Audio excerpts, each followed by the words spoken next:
Assalamualaikum warahmatullahi wabarakatuh. Saya Muhammad Amirul Ihsan bin Muhammad Ibrahim.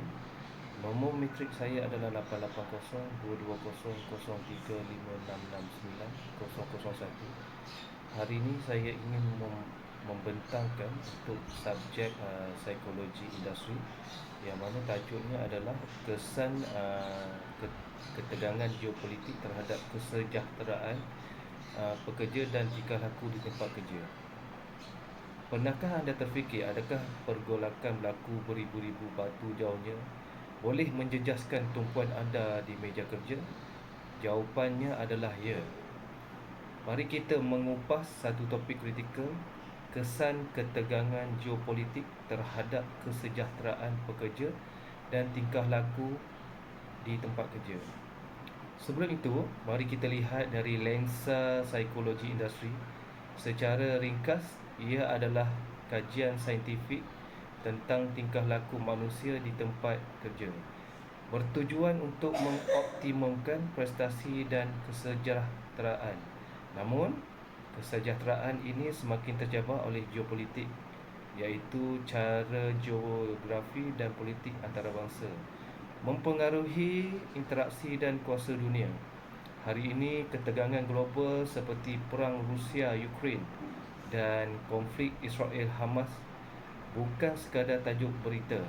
Ia adalah krisis meresap masuk ke dalam psikologi ruang kerja kita. Bagaimana ketidakstabilan ini memberi kesan?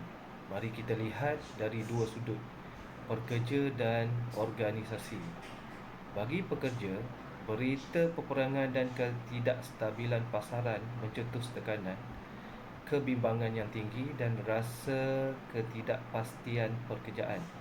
Mereka mula risau, adakah syarikat saya akan membuang pekerja jika ekonomi terus merudum? Bagi organisasi pula, kesannya sangat fizikal dan strategik. Mereka berdepan dengan gangguan rantaian bekalan yang teruk, ketidaktentuan ekonomi dan cabaran menguruskan tenaga kerja jarak jauh. Malah ada kalanya terpaksa menguruskan pekerja yang terpaksa berpindah atau menjadi pelarian akibat konflik di negara mereka. Apabila beban luaran dibawa ke pejabat, kita akan mula melihat perubahan mendadak dalam tingkah laku. Motivasi dan moral pekerja boleh merosot, lantas menarik turun kadar produktiviti. Jika dibiarkan, pekerja berdepan risiko keletihan melampau atau burnout, keletihan emosi dan penurunan kepuasan kerja yang ketara. Satu lagi perkara yang sering terlepas pandang adalah perbezaan persepsi.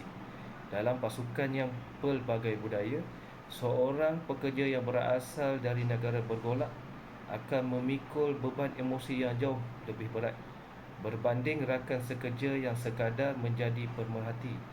Perbezaan pandangan politik juga boleh mencetuskan ketegangan senyap di antara pekerja di pantry atau di bilik mesyuarat. Di sinilah psikologi industri memainkan peranan sebagai perisai kepada organisasi.